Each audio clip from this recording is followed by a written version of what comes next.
All right. Well, welcome to the second half of the Rudi Greiser debrief special. Um, we're going to be talking about the future of the avant garde, or the revitalization of the avant garde, or the possibilities for avant garde art in the second two thirds.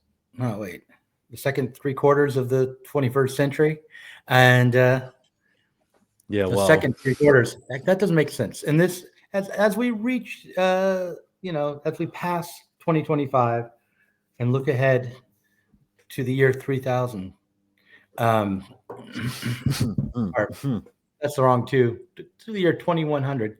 Um, uh, Yeah. I can do math. I'm not that bad. Anyway, I can't. So, simple addition and subtraction eludes me. But in any case, we're going to talk about the avant-garde. I want to start by just asking you, what do you feel the avant-garde, the notion of the avant-garde means for people of the 21st century? I count you as a person of the 21st century, and I'm an old man from the 20th. oh, What do thank you? you. Yeah. I think like today I had with a fellow student, um, I had a conversation and I tried to describe a bad postmodern staging I saw to him. Mm-hmm. And I told him, do you know when you sit in like you look at some art piece, theater, whatever it is, and you're like, yeah, this kind of goes over my head, and this seems to be art. Right. And I think that's how people today view mostly um, view avant-garde, Hmm. because avant-garde has become synonymous with postmodernism, which I think it's not. That's why I personally try to reach back to Brecht Mm-hmm. as a theater artist, because I think there's a difference between the impossibility of meaning in postmodernity, or like this take on truth, that there can be no truth, and the attempt by Brecht to approach truth via a different route, which is about the how. How is truth? Mm-hmm. How is it true? Right. And for whom is it true? Right. Would that be true? Would that be another way to think of it? And I think,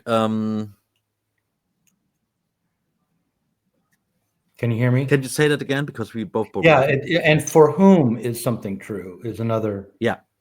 aspect of it, which does, lead down the road to the sort of postmodern relativism, abandonment of truth. I mean, Hmm. I have read that the avant-garde was put aside, um, superseded by multicultural art in the 80s Hmm. and Hmm. beyond. The criticism of the avant-garde became that it was too white, um, Hmm. and it advocated for a false universality, um, and that it didn't take into account feminist and other marginalized or subaltern epistemologies. And Hmm. uh, so the avant garde uh, was overcome this way. I think it's worth noting what was lost through that critique and through the rejection of the very notion of an avant garde. One of the things that Hmm. lost was the notion of development, that Hmm. there were art movements aiming at a certain kind of achievement, and that became necessary in response to what had come before. Mhm. Alongside that, or perhaps more importantly, the what was lost was the notion of transformative art that would be linked up with a revolutionary politics. Yeah. Um, so I think that it's not fair to say that the turn towards multiculturalism in the art world caused the abandonment of revolutionary politics. That's wrong. It was the defeat of revolutionary politics that Mhm. laid the groundwork for the turn aesthetically towards multiculturalism in the arts. Um, and the problem with multiculturalism isn't the multi part, but the culturalism part. The idea that there are these fixed Yes. cultures, you know, that are the most Yeah. significant aspect of Yeah. reality. Um, but anyway, I'll let you pick up from there. No, no. Yeah, it's I agree with that, and I think like what we should wrestle with, because while we took a break, I thought like, yeah, how to do avant-garde art today.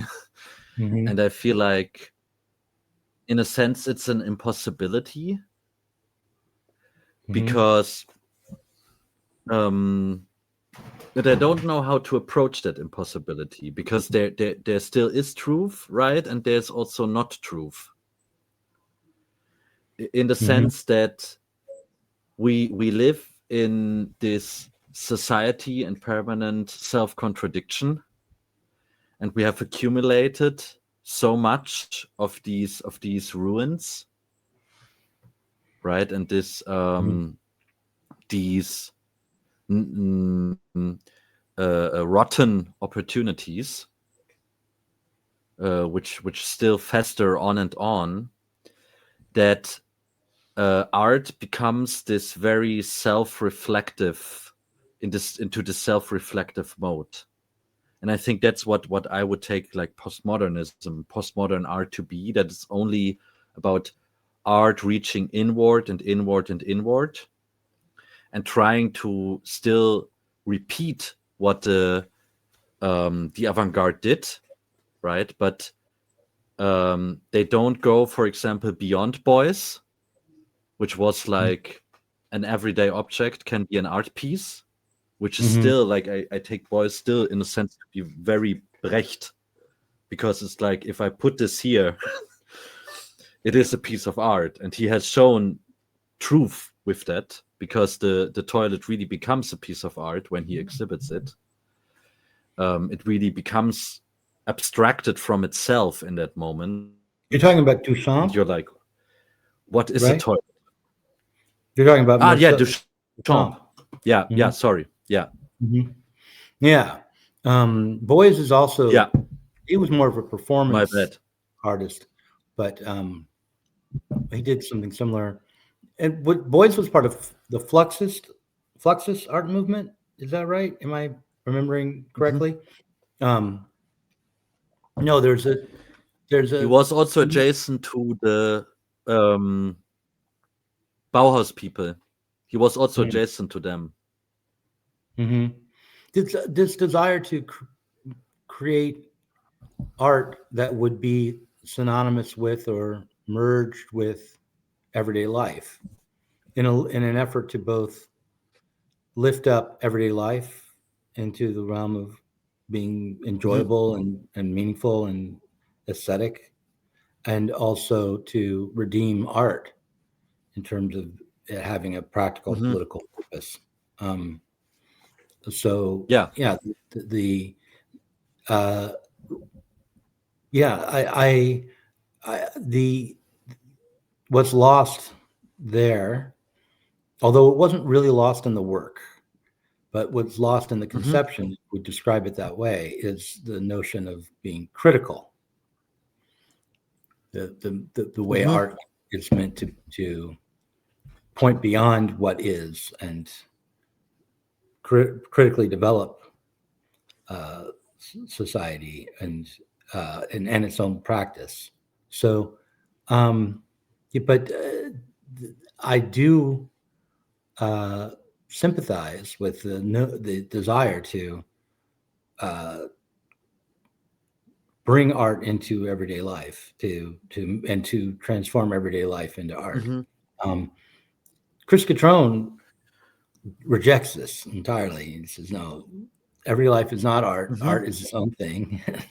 These things are distinguished. And of course, he's right, especially in bourgeois society. That is the case. That is one of the ways in which bourgeois society is liberated us from traditional culture, is by creating this distinction, this category called art, which is outside of everyday practical life. But nonetheless, the desire it's not to poem, right? It's not poem and thinking are equivalent, right, as in traditional society. Right. Often in a traditional society, a poem or any old work of art would have a religious function, and the religious function would be tied to everyday cultural life. So, and when you have a society where you're creating works of poetry or creating paintings or theater that does not have any religious or institutional function, that is a society which is more free. But then the question becomes, what is art for? And the answer today, or at least it was 2 years ago, was art is a speculative commodity in the financial market, generated by computer. As a non-fungible token. But and how has that turned out? well, it turned out that bubble. NFTs are burst, right? Bust. Yeah, that popped. I don't know whether the art market is any good right now. But that's still, even if it's devalued, it's still what art is for today, is as a place to invest financial capital. Most of all, the fine arts. And also, I guess, a way for the state to create culture. In the United States, there are nonprofit organizations that will put on classical music or plays or ballets or and he is openly funded in Europe. They openly funded, especially in Germany. Yeah, the land of thinkers and lyricists. I have forgotten the word, escaped me. Dichter und Denker, right? Goethe and Hegel. And it's still paraded around in Germany. So, but at the same time, I think, but are we not also living in a society which really struggles with how much it can and will afford art? Well, fine art, yes, but we also. This is a maybe strange segue, but over the last 2 months, I have started watching the old 90s television show Friends. This is a show my father liked, which I disdained when it was on the air, never giving it much of a chance, never watching more than half an episode or something. And I found that now I am caught up in it and I'm watching all of the episodes, and I'm not sure why or what it's doing for me, but it seems like it is a lifeboat in this moment of transition and chaos. Like, I can put my mother down in her chair next to her and we'll watch a couple episodes of Friends, and there's some time of relative peace, and we get lost in these melodramas. And I recall, I don't remember the name of the film, but there was a film on Netflix a year or a year and a half ago about civil unrest and the possibility of nuclear war Mhm. In the United States. That Mhm. someone would set off a nuclear weapon, and there were these families that were, affluent families that were in the suburbs or outside of the suburbs in sort of a vacationy part of the northern United States, who discovered that the rest of the country had fallen apart while they were out there vacationing. And as the society fell apart, their kid Uh-huh. took refuge in the television show Friends. And all, by the way, Mhm. this movie on Netflix was funded or was the brainchild of or received the endorsement of the Obamas.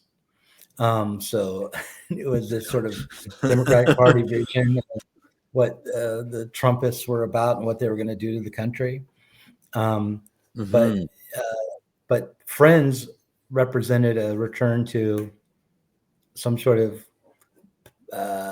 utopian vision of the 90s where society made sense and things were comfortable and people got along and that Mhm. kind of but all of this is just to say that we create art.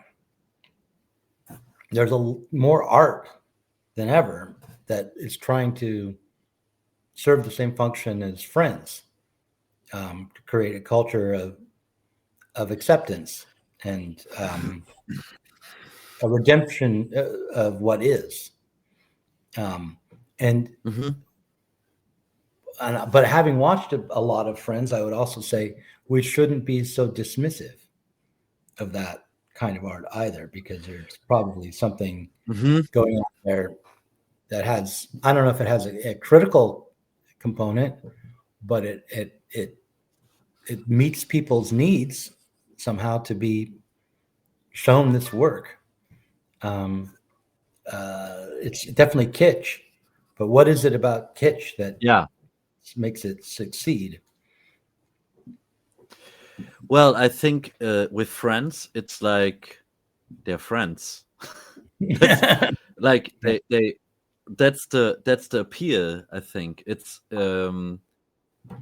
is a mini, like a miniature, like the object is society is embodied into these different characters, Mm-hmm. and they have their attributes are different characteristics of society that they represent, Mm-hmm. um, but very psychologized and like also I think lifestyle vised. I would say, Mm-hmm. right? Mm-hmm. It's more like about like um, it has a bit of a fashion aspect already, which I think Mm-hmm. was very prevalent in the 90s. Mm-hmm. Um, but they get along and they have each other's back, and everyone has their Mm-hmm. place in the group, and they have conflicts, and they resolve the conflicts. It's basically the same as Star Trek, right? Just Mm-hmm. the setting is closer to our world. It appears to be closer, but it's the same like in Star Trek. They always have a mission. It's about the values of a bourgeois society, Mm-hmm. um, and they struggle with the mission. At the end, you get a kind of like uh, reason informed resolution. And if that's not possible, everyone is really sad, and we can think about like how cruel that this time it failed. Right.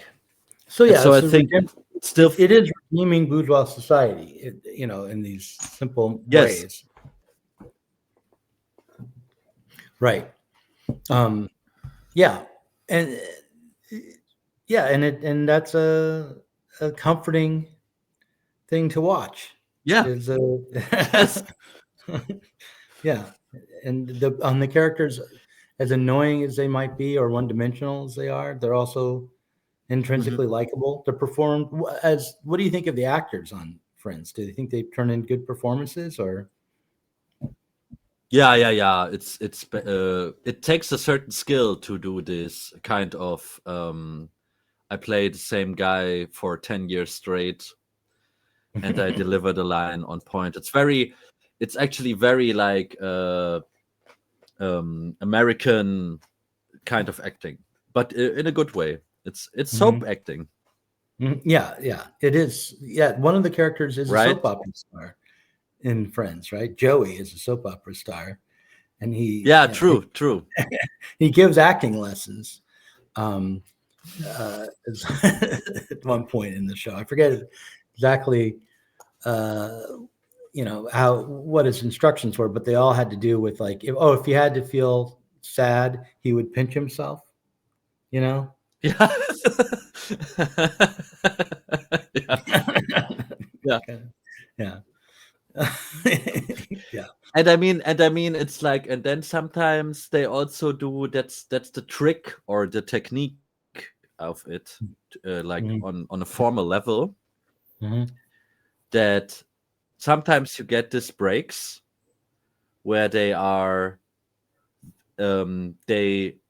they start infusing their acting a bit more, and it's like the love track ends, and it's a bit solemn, right? Like the fun dial is dialed down a bit, and mhm, then they have like a heart to heart conversation about, like, um when my best friend moved away, right? mhm, And mhm, then you can see them acting better, because they don't have to do this like very rhythmic surface thing, because mhm, it's a rhythm thing, actually. mhm, mhm, It's very on the beat. That's what I mean with American, mhm, because like especially German, but also French theater, and even British theater is way more like acting is way more theater, right? It's mhm, way more I'm standing in front of the queen mhm, and um uh speaking to the audience, and American acting is often more beat related, hmm. which does So, something funny with you, because it takes away your Zizek has written about this. It takes away your responsibility, because you don't have to unlock it so much.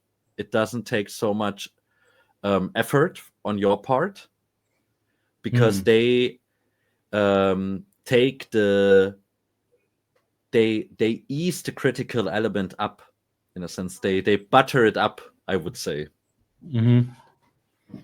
So they by hitting the beats, when they're saying something satirical or when they're Yeah, saying something serious. You can tell. yeah. Uh, there are also whole characters who are never full, even come close to being fully developed, or having you don't get Hmm. the sense they really have an interior life. They, at least at the very most, they're kind of like children. Phoebe would be one, if on Yeah, Friends, yeah, exactly. and Joey too. Yes. Um, they're also, before that, the most likable of the characters.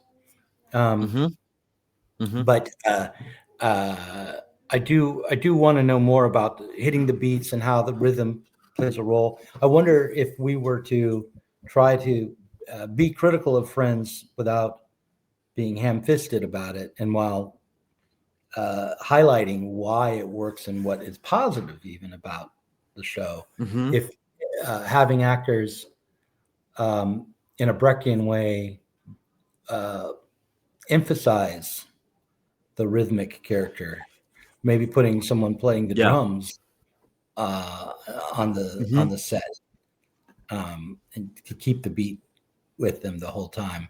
If that would be revealing of anything, could you do that? Could you have someone actually Yeah. tapping at the beat with a drum along with the Yeah. performers? A very good drummer, and it would take a very good drummer could do it. You would need a good musician, which also has like there are acting musicians, right? Theater. I know theater musicians, Mm-hmm. because it takes a little bit different involvement on their part. because they have to translate the musicality of their instrument and how they hear to the musicality of subjects on stage. Would you need a and you drum would for need each to. actor? Would you need one drummer? Let me think. I immediately have the urge to get up because like acting is such a physical thing, and Go ahead. usually when I work, it's like I would have to wait. What is like first you have to establish the beat. Let's say it's a little bit this like this New York a bit swingy beat. Right? It moves you forward. You can put the claps in between. That's like for a high energy scene. And if I now translate that, because I needed that to get into the mode of it, if I translate that to France, what is the beat of France?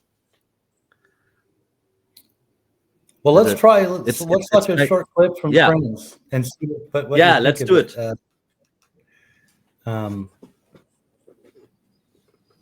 Okay. Let's see if I can. I'm not going to make it bigger. I'm just going to leave it like this. So. Hi. You hear that? Hi. What's wrong, buddy? Someone at work ate my sandwich. Well, what did the police say? My Thanksgiving leftover sandwich. I can't believe someone just ate it. Ross, it's just a sandwich. Just a sandwich? Look, I am 30 years old, okay? I'm going to be divorced twice, and I just got evicted. That sandwich was the only good thing going on in my life. Someone ate the only good thing going on in my life. Okay, look, I have enough stuff for one more sandwich. I mean, I was going to eat it myself, but... That would be incredible. Thank you so much. I still can't believe someone ate it. I mean, look, I left a note and everything. Knock, knock. Who's there? Ross Geller's lunch. Ross Geller's lunch? Who? Ross Geller's lunch. Please don't take me, okay? I'm surprised you didn't go home wearing your lunch. Okay, look, you want to hold on to your food? You got to scare people off. I learned that living on the street. Really? So what would you say, Phoebes? Stuff like, keep your mitts off my grub. Say, Ross, when you picture Phoebe living on the street, is she surrounded by the entire cast of Annie? Okay, this will keep them away from your stuff. Whoa! Whoa! Phoebe, you are a badass. Well, someday I'll tell you about the time I stabbed the cop. Phoebe? What? He stabbed me first! Can All you right. to really make it obvious, Doug, could you go to the clip again? Because there's a moment when the actor of Chandler misses the beat, and you notice if you really pay attention to it. Okay. Let me see if I can pull that back up again. It's towards the first third when he and Ross exchange. Okay, one moment.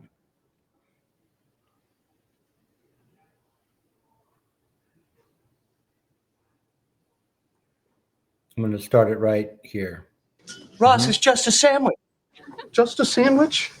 Look, I am 30 years old, okay? I'm going to be divorced twice, and I just got evicted. That sandwich was the only good thing going on in my life. Someone ate the only good thing going on in my life.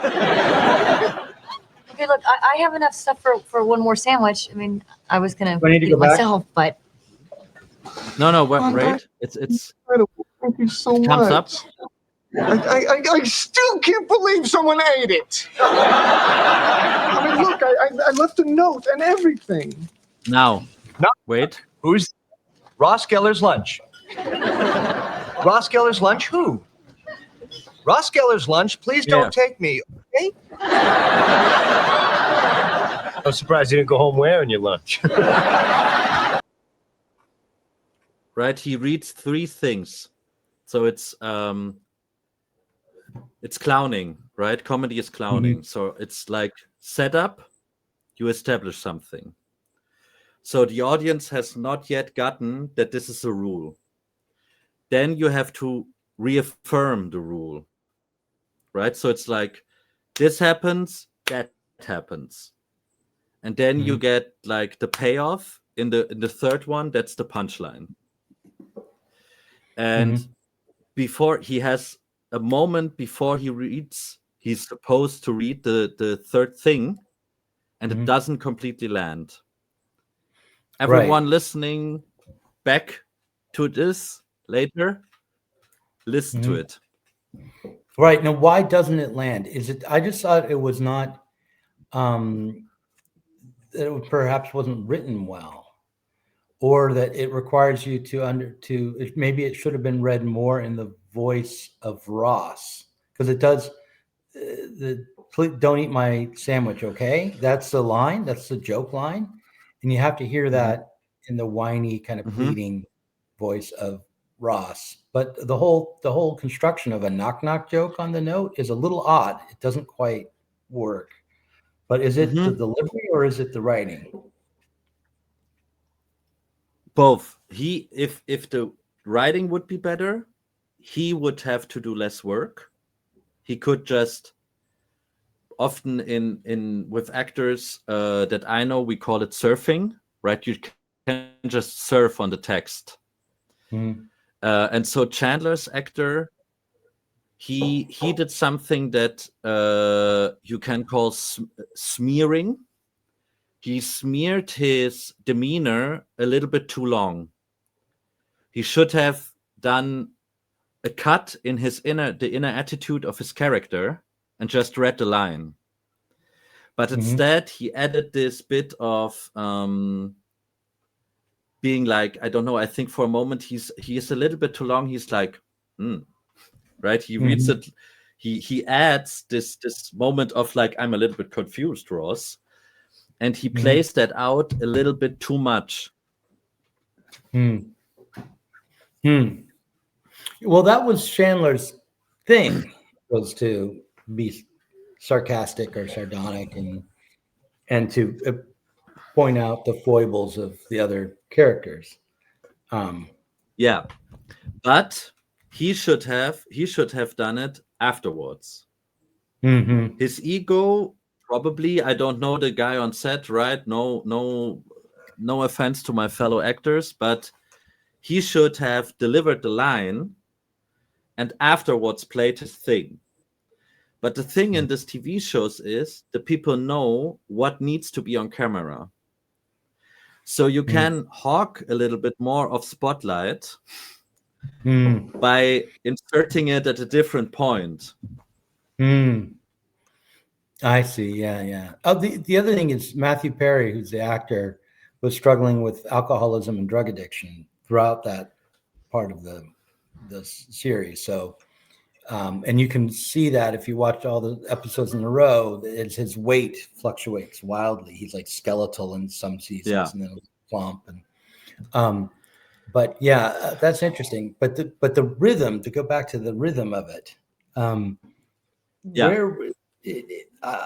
definitely saw that it was, as we watched it, it was extremely choreographed. There's a moment where they all lean in towards the note at the same time. It's extremely stagey in that way. And the material is rather slight, but it's elevated by the way in which it's performed and how choreographed it is. Of course, there's the laugh track, which is a huge cheat on the show. That's so the laugh track is the lie. The right. laugh track, I would say, is the lie of like, that is where the kitsch doesn't take itself serious. because it has to add this surplus of what is it even like? It's like a signal, right? This is funny. Ha ha ha.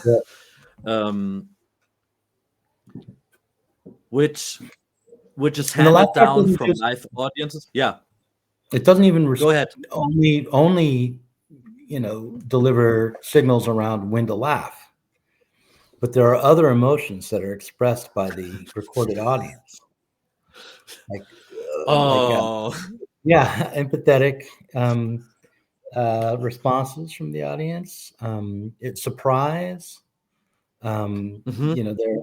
They're, but I also think perhaps the myth is that Friends was filmed in front of a studio audience, so that those reactions weren't all canned. I'm not sure, but in any case, yeah, there's certainly a lot of beats, and it is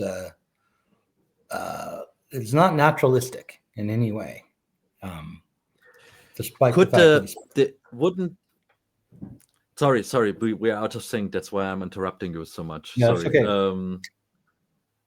But wouldn't be interesting, like, because it's a good question you ask, I think, Doug. Like, how seriously can we take Friends or this kind of art and not be Mhm. snobby? Mhm. That the laugh track does not relate to itself, right? It does not consciously alienate itself from itself. And I think that's where the lie is hidden. Like, as an avant-garde form, I would, if I took this very seriously, I would try to think about how can what already is this laugh track or these emotion tracks, how can they develop an own way of life, for example? And how could you do that instead of it just being a cheap form of commentary, which has already been done, right? Then you just let the love track goes on, and you're like, oh, we are all manipulated by the media. But more like that the laugh track really takes itself seriously. Yeah, I would say so. What we've got is two interventions. If we were going to restage an episode of Friends, and I think the clip we saw might be one that was iconic. It would be worth restaging it, because my fiance said, "Oh, have you seen the one about Ross's sandwich yet?" And I was like, "No, I haven't seen that one yet." So that was one she remembered anyhow, right? And that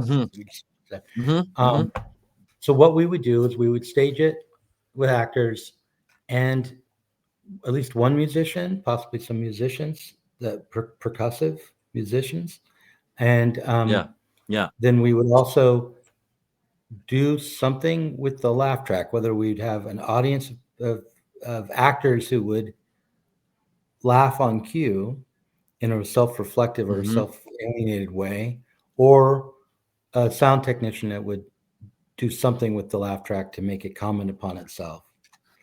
That would be the way we would restage it. But what about the actors themselves? What? Okay, one more thing about the laugh track. What if in the laugh track, actually, and it would be better if this would be done by actors playing the audience, if you would slightly start to hear a conversation in the laugh track, right? It's like, ha ha ha ha, and it's like, do you have to do this now? Or something like that, right? Yeah. And it's like you would notice, like, even the laugh track is produced, right? They are still human beings, are still society and involved in this.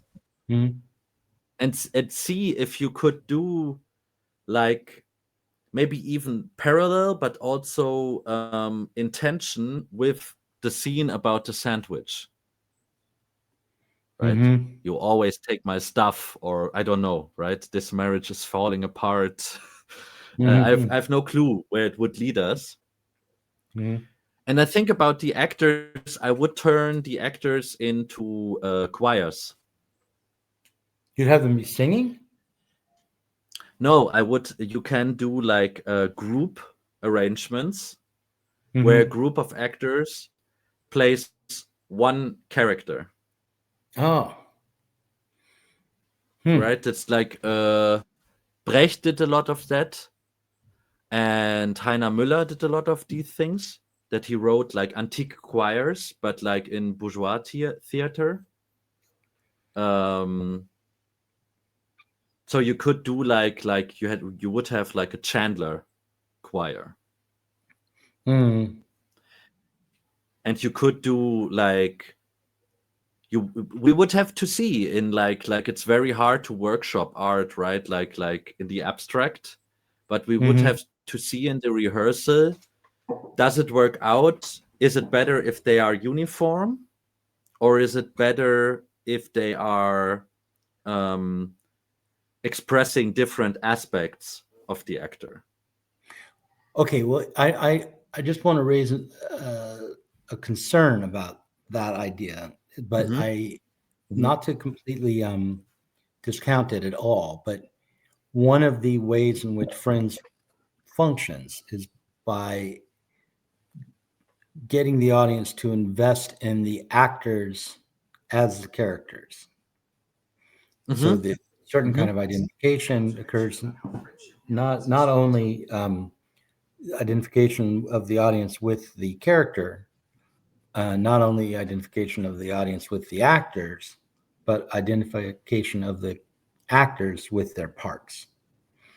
So, years later, Michael J. Fox will be in uh, India, and a Buddhist monk will say, mhm, "Marty McFly," right? mhm, So, mhm, mhm, um, mhm, if you have choirs or multiple actors playing the same role in a way that's not naturalistic, you're denying the audience the ability to have that form of identification, and that's Brechtian, and there's a reason to do it, but mhm, mhm. it does eliminate one of the elements of the artifice of the show that makes it work. That's true. That's true. That goes against I, and that's why I had that idea to like rob people of their ability to clearly empathize. Right. But But what I maybe, prefer is a way in yeah, which people could empathize and then recognize the process that brought them to that empathy. Rather so that they're aware of the identification rather than being denied the identification. That it happens, but then you mhm. can reflect on it. That Then is you what I would. Then prefer. I I would don't know. do it. Go ahead. No, I think that's good. That's a very, very good point, Doug. I understand that completely. I would do it in 3 takes, and I would let them play it 3 times, and in each scene, so to speak, in each repetition, the approach is different. Hmm. So you create tension between the different resolutions of the scene. Hmm. But you could make one where they are very, very shitty to each other, very obviously shitty. Mm-hmm. It would be if you play the original, then they are very shitty to each other, and I don't know what the third one would be. Maybe even like you could even do like a ironical, very arty move, Mm-hmm. right? That Right. it's like it's just bare bones. They just say maybe 2 or 3 words. Me sandwich gone. Yeah. Well, listen, I feel like this is a very YouTube-y idea that if we could actually restage just that scene from Friends in Yeah. this ways that we're discussing and put it on YouTube, it would get a lot of clicks, that people would be interested in this because it is so widely recognized and universally beloved, even now amongst multiple generations, and it has a cultural significance internationally, and it might be deserving of being analyzed, understood a bit in this way. It would be worth experimenting with. I could see trying to put this together and seeing, and it would be a worthy experiment, I think. So we were going to talk about staging my short story, which I'd like to do, but I'd like to try this first and just see what we come up with restaging that scene from Friends. I mean, it wouldn't be that difficult. Getting the set right. We'd have to allow for the sets and the lighting, the costuming to be only an approximation and not. I mean, because to do it perfectly, you'd have to have everything, all of the elements, perfectly duplicated. I would say we should allow ourselves to fudge on that a little. But how hard would it be do you think, to put together that couch That set shop location? So the question is if you replicate it. Mm-hmm. So I think like art is always for me, and now we're really like talking art for like really how I do art. It's we have to go to the extreme. Either we radically go to this has to be a perfect replica. That's expensive and difficult. Or we go to it doesn't have to be. These are just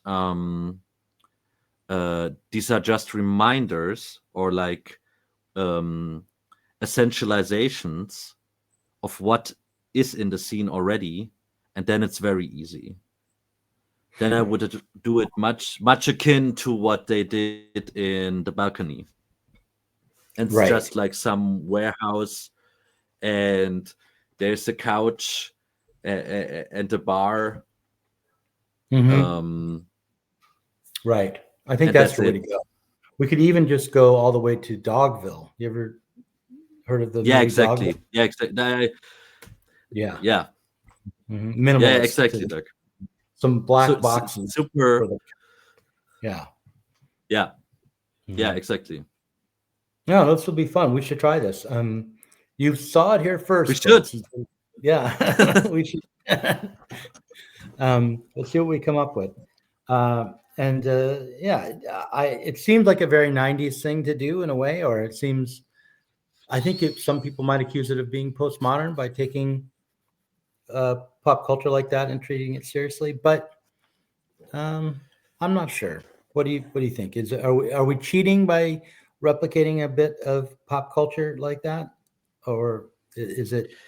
Maybe, but I don't know if cheating, like there's a certain part of me who's always like, but let's just do it, right? Like the move to say like, oh, that's very postmodern of you is already very postmodern. I would much appreciate people just trying things out and taking risk.